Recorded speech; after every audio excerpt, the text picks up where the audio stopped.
As someone who works full time with the commute and has a family to take care of, you don't have time or energy to devote hours in the kitchen trying to whip up dinner for the family. That's exactly why I created my ultimate kitchen guide for quick and easy meals. In this guide, you'll find a list of foods that you should have on hand in your kitchen on a regular basis, along with tips on how to put things together on your plate to create a balanced anti inflammatory meal. Imagine a world where you can come home and whip up a healthy meal in like 20 to 30 minutes and still have time to kick your feet up on the couch and catch up on your shows before bed. Yes, it's not a dream, it's your new reality. All you have to do is head to www.betterwithcarbo.com/guide and grab your free copy today. That's betterwithcarbo.com/guide. Get ready for healthier meals with less kitchen stress. Hello, and welcome to another episode of the Inflamed in the Brain podcast. I'm Krissy, your host and friendly neighborhood dietitian, and I really hope you're having a great Tuesday so far. I'm Krissy Carbo, registered dietitian and host of the Inflamed in the Brain podcast. Here we cut through the confusion and complexity of inflammatory health to deliver straightforward, bite-sized strategies and information you can easily apply to your life. Not too long ago, I was lost in a sea of information, overwhelmed by the challenges of inflammation. But through years of trial, education, and self-discovery, I learned to break free from the chaos of fad diets and cultivate a practical anti-inflammatory lifestyle that not only helped me stabilize my own diagnosis, but thrive with it. Whether you're an autoimmune warrior or simply seeking a healthier, uncomplicated life, you found your tribe. Join me as we explore realistic strategies that can make a profound difference in your life. So if you're ready to embrace a simpler, healthier way of living, you're in the right place, my friend. Let's dive in, learn, and grow together. Welcome to the Inflamed in the Brain podcast. Let's get started.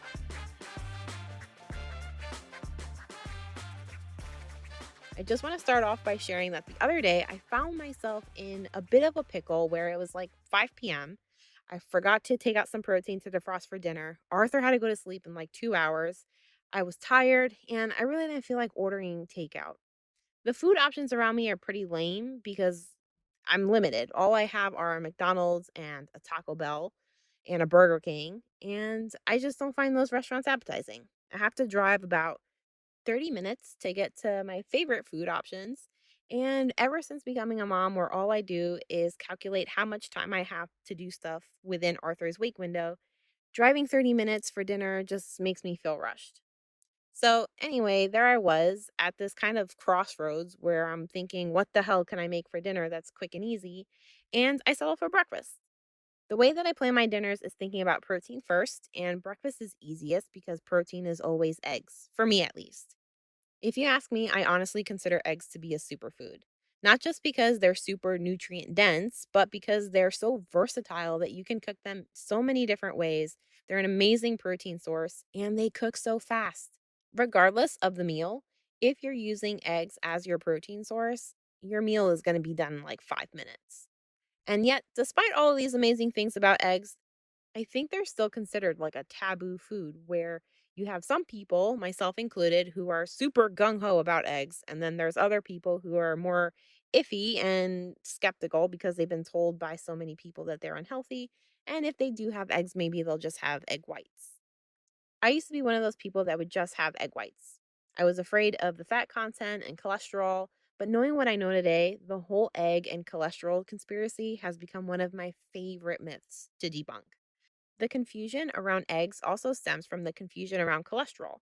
So I feel like I can't help you understand why eggs are an incredibly easy and healthy staple to add to your kitchen without clearing the air around cholesterol first. Cholesterol has been villainized because too much of it has been associated with plaque buildup in your arteries, which leads to heart disease, heart attacks, and strokes. Even the American Heart Association has been telling us for decades that we need to cut back on fat in order to reduce our risk of high cholesterol, including LDL cholesterol. But if this were true, then why is high cholesterol still such a significant issue? The CDC says as of 2020, about 86 million adults in the United States have high cholesterol, and more than half of the adult population are taking medications to lower it. So obviously, eating low fat isn't working and we need to do something different. So let's clear the confusion about cholesterol. It's not the bad guy that a lot of us make it out to be. It's actually really important for our health. Cholesterol is needed to make hormones, it's needed to produce bile so that we can digest fat properly, and it's needed to form basic structures of our cell membranes. Think of a cell membrane as the wall to every cell in your body. If those are flimsy, it's like having a weak foundation, and that can lead to all sorts of issues, including inflammation. Cholesterol is also needed to help us make vitamin D, which is a super nutrient in our body because it does so many things like keeping our bones strong, to supporting our immune system, and even looking out for our brain and heart health. So, bottom line, cholesterol isn't a troublemaker, it's actually a key player in keeping us in good shape. To prove just how important cholesterol is for our health, every single cell in your body can make cholesterol. This little fact is also why there's so much confusion around a dietary approach to lowering cholesterol. I remember when I was in school studying nutrition, I had a professor say that in order for us to lower our cholesterol, we need to eat less foods that come with a face. So, animals, because they have cholesterol. So, we eat that cholesterol. But in the same sentence, it was said that that might not even be effective because our bodies make cholesterol. So then the question is, what actually is going to be effective in lowering cholesterol? Now, before we dive into the details, let's talk a little bit more about where cholesterol comes from. Cholesterol is produced through the breakdown of fats, a process known as beta oxidation, or from the breakdown of glucose in a process known glycolysis. Both of these processes serve one common goal: to provide our bodies with energy. Whether it's breaking down fats and carbs from food you've just eaten or it's tapping into your body's stores, these processes generate a molecule called acetyl CoA. This molecule plays a crucial role in kicking off the cholesterol making process. It transforms into another molecule called HMG CoA, which stands for hydroxymethylglutarol CoA.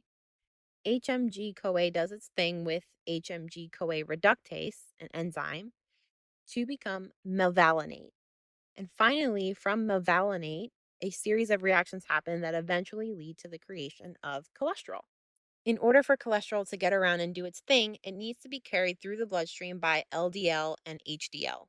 A lot of us know LDL and HDL as the bad and good cholesterol, respectively, but these particles aren't cholesterol. They're lipoproteins, and their job is to carry cholesterol around the bloodstream, which is another important thing to remember. When we get our blood tests done and we see total cholesterol, a lot of people freak out thinking that they have all of this cholesterol in the body, in their blood. Total cholesterol, though, isn't actually measuring the amount of cholesterol in your blood because there is no cholesterol in your blood. Total cholesterol is actually measuring the amount of different kinds of lipoproteins in your blood that transport cholesterol. Now, going back to LDL and HDL. LDL stands for low density lipoprotein, and HDL stands for high density lipoprotein. Now, LDL gets a bad rap because it carries the most cholesterol, but instead of looking at it as a bad lipoprotein, I look at it as the most efficient lipoprotein. LDL's job is to carry cholesterol to the liver to make bile and hormones, but it also functions to heal the inner lining of our arteries. But here's the catch: when our bodies are in an inflammatory state, LDL can become pretty problematic. If our blood vessels' inner lining, aka endothelial cells, get damaged, LDL rushes to the damaged site to try and fix things. It's like a repair crew responding to the site of damage. However, if this happens too frequently, a type of white blood cell called monocyte arrives and tries to help out. These monocytes transform into macrophages, and their aim is to heal the damage. But the trouble really begins when LDL penetrates the endothelial layer and it starts the healing process. Now, even though LDL is meant to help, when it's done helping, it's done its job, it becomes oxidized, so almost like a rusty nail. And macrophages step in like a Pac Man. They literally look like a Pac Man. So the macrophages come and they get rid of the oxidized particles by eating them. And they form what's called a foam cell.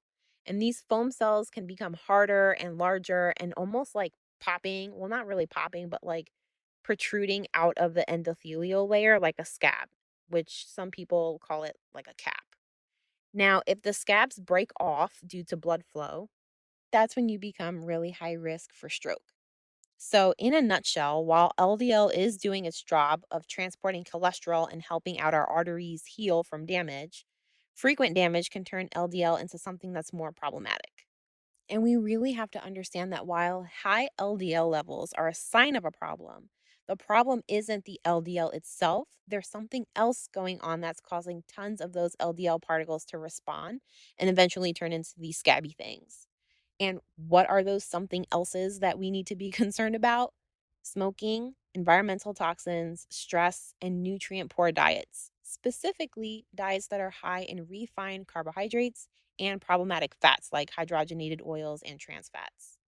Another caveat, though, to LDL is that we need to understand that there's a difference in LDL particle size. Size actually matters when it comes to testing LDL levels and risk for heart disease. Recent research tells us that LDL particles differ in size, density, and composition. We have some LDL particles that are small and others that are larger and fluffier. And evidence today tells us that small, dense LDL particles are more problematic to our heart health than large LDL particles. Large LDL particles are considered to be protective, actually, against heart disease, or at the very least, they're benign and won't cause us any harm. Think about your artery walls like windows, and small LDL particles are tiny rocks, and large LDL particles are like beach balls. If you throw a tiny rock at your window, you're more likely to crack and break the window as opposed to throwing a large beach ball. Large LDL particles are able to move through the arteries without causing damage, where the small LDL particles are easily oxidized and cause more damage. I have a whole other podcast where I talk about what happens when things become oxidized in our bodies, creating more oxidative stress. And I'll link to that in my show notes in case you're interested in learning more here. So, with that said, what actually causes us to have more small LDL particles than large LDL particles? Well, recent studies show that fructose might actually be the ones messing with our LDL particle size, making them a bit smaller. And where do you find fructose? Well, it's actually the simplest form of carbohydrate and it naturally hangs out in some food like honey, mangoes, and grapes. But before you vow to never have any fructose ever again, it's really important to put things in perspective here. And let's understand that people aren't getting heart disease from ODing on mangoes, grapes, and adding honey to their tea. The real trouble seems to be with processed foods, especially the ones that are loaded with high fructose corn syrup. These little processed goodies tend to be packed and concentrated with fructose, and that's where the connection to high cholesterol and heart disease seems to come into play. All of this to say, there's no reason not to have a whole egg, except if you're allergic or you just don't like eggs. But the big picture here, you shouldn't be afraid to have a whole egg. Whole eggs have actually been shown to not only lower the number of small LDL particles in our bodies, but they also increase the number of HDL particles that have actually been shown to be protective against heart disease. And let's not forget that eggs are also super rich in certain nutrients, even anti inflammatory nutrients, that are really important for our bodies, like vitamin D, E, choline, folate. So I incorporate eggs in my everyday, literally. I have 2 to 3 eggs for breakfast and sometimes whatever Arthur doesn't finish. And when I find myself in a dinner pinch, I'll have 2 more scrambled eggs at dinner time. And I've never had an issue with my cholesterol. Another big takeaway here is to keep supporting your blood sugar. Sure, being mindful of high fructose intake is smart, but taking a more comprehensive approach to managing your blood sugar is not only crucial, but it may also be a more sustainable approach to supporting your cholesterol levels. I always stress about the importance of managing blood sugar for anti inflammatory reasons, and as it turns out, it's also just as important if cholesterol is a concern to you. To make my point here, let's talk about statins. Statins are the medications that doctors prescribe if you have high cholesterol. And earlier we talked about how HMG CoA reductase is the enzyme that's involved in making cholesterol. Statins go after this enzyme to cut down on cholesterol production. But here's the connection. Insulin revs up HMG CoA reductase. So if you're eating a high glycemic diet causing your blood sugar to spike pretty frequently, you're also cranking up your insulin levels. And as we know now, that's like giving a green light to HMG CoA reductase to make more cholesterol. So if you're eating a balanced diet that supports your blood sugar, you're likely not spiking your insulin levels, which means that you're not making more cholesterol than you need. So, other than being ingredients list savvy and keeping an eye out for high fructose corn syrup, I really don't want you to stress about what foods have high fructose in it and go crazy removing all fructose from your diet, which I really think is probably impossible anyway. But think about what else needs to be added to your plate in order to balance it out. Does it need protein? Does it need fiber, fats? Not only will this make your lab tests look better, but balancing your plate makes taking care of your health an easier thing to do on a daily basis. I have a guide that'll help make creating balanced meals way easier for you, and you can grab your free copy at betterwithcarbo.com/guide. So, eggs are not only an amazing source of protein, but they can make your weekday dinner come together a lot faster and easier. And they're actually shown to be protective against heart disease and high cholesterol. So, they're like a win win win in my book. One last thing that I want you to keep in mind if you are going to be enjoying eggs is to try to source them sustainably. The best eggs come from pasture raised eggs. You can always tell the quality of the egg from the color of the yolk. Yolks should be a deep orange color, and you can see that when you buy pasture raised eggs. Eggs that come from grain fed chickens are typically yellow. I always think it's a little funny when you look at an egg carton and the egg cartons say that the chickens were fed an all vegetarian diet when chickens aren't vegetarian. They eat bugs and worms and they graze. And when we eat their yolks, we're reaping all of those nutritional benefits. So, with that being said, I hope you walk away from our conversation today with more clarity about cholesterol and eggs. Fat, cholesterol, eggs are not the bad guys. If cholesterol is a concern for you, effort should be put into managing your blood sugar, and I'm here to help you every step of the way. Thank you so much for listening to this episode. Don't forget to head over to betterwithcarbo.com/guide to grab your free guide to quick and easy balanced eating.